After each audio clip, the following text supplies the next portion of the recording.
Assalamualaikum warahmatullahi wabarakatuh. Eh, yang saya hormati Yang Mukarram Kiai Haji Muhammad Hasan Mutawakil Allah SHMM. Yang saya hormati Bapak Dr. Abdul Aziz Wahab MAG. Yang saya hormati Bapak Abu Yazid, dosen pengampu mata kuliah Tafsir Ahkam. Baik, langsung saja. Di sini saya akan membahas tentang surah Al-Baqarah ayat 219. Nah, ayat tersebut merupakan sebuah jawaban dari pertanyaan para sahabat yang diajukan kepada Rasulullah SAW.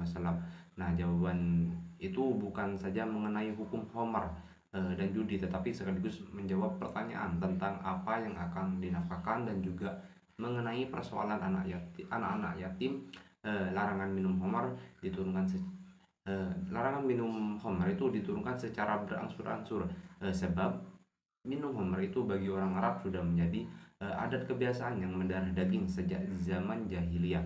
Nah, kalau dilarang sekaligus, nah di situ dikhawatirkan akan sangat memberatkan bagi masyarakat pada saat itu. Nah, mula-mula dikatakan bahwa dosanya besar, kemudian dikatakan orang mabuk tidak boleh mengerjakan sholat. Terus yang terakhir dikatakan bahwa minum khamr itu adalah keji dan termasuk perbuatan setan. Nah, kemudian mereka dicela dengan mengatakan, apakah kamu belum mau juga berhenti meminumnya?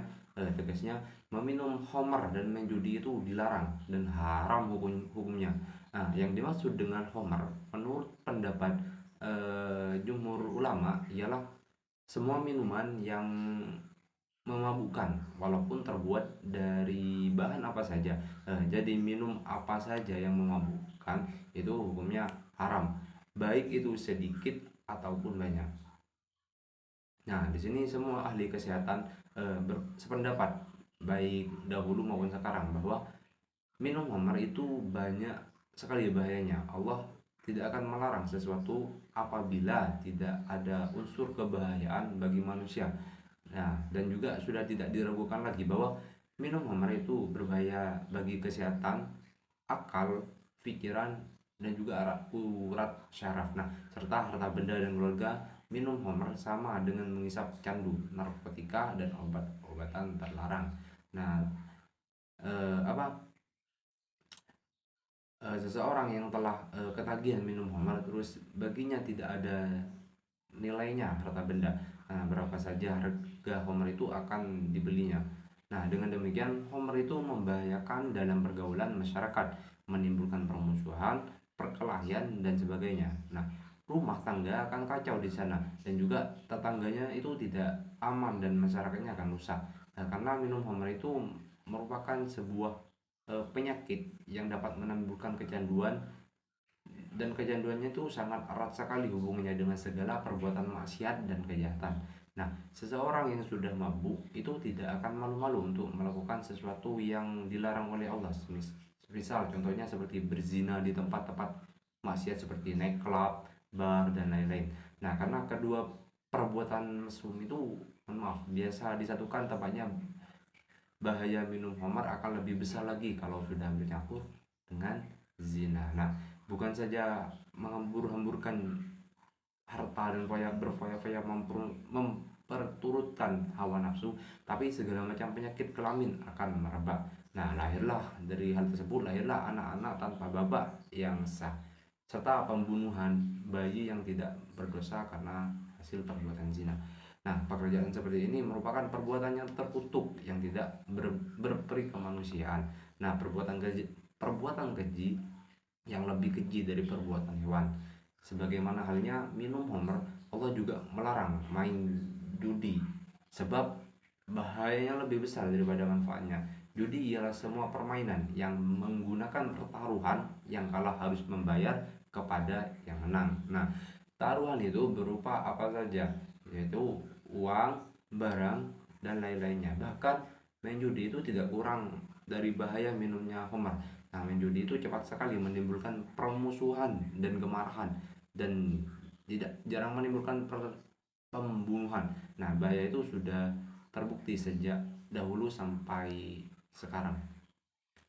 Nah, bila mana di suatu tempat telah terjangkit perjudian, maka di tempat itu selalu terjadi perselisihan, permusuhan, dan juga pembunuhan biasanya itu.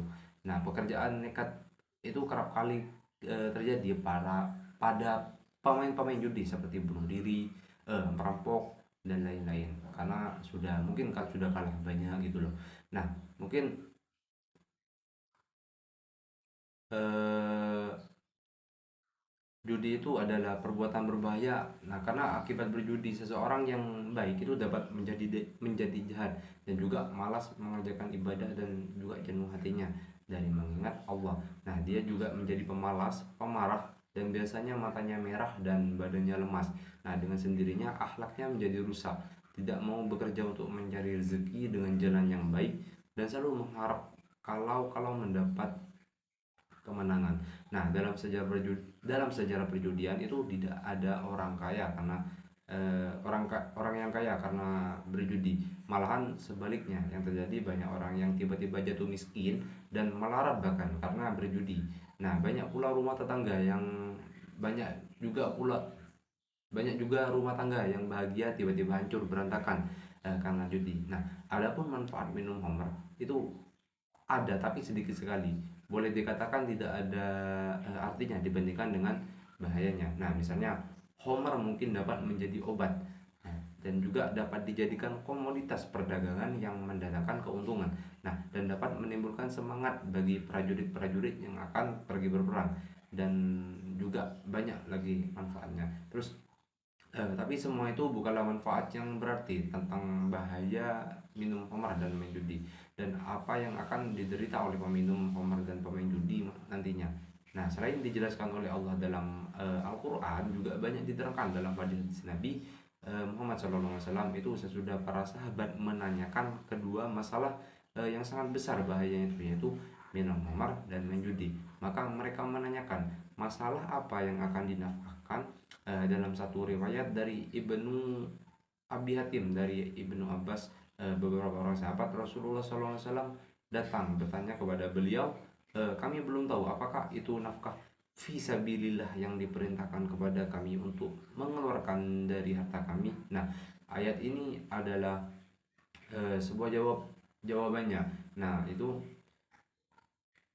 sengaja Allah menggabungkan masalah nafkah dengan masalah Komar, dan juga dalam satu ayat untuk menjadi cermin perbanding bagi manusia, bahwa di samping ada orang yang menghambur-hamburkan harta untuk berbuat maksiat seperti minum khamar dan berjudi, ada pula orang yang menggunakan hartanya untuk dinafkahkan di jalan Allah. Nah, orang-orang yang menghamburkan hartanya di jalan maksiat itu akan mendapat kehancuran dan malapetaka.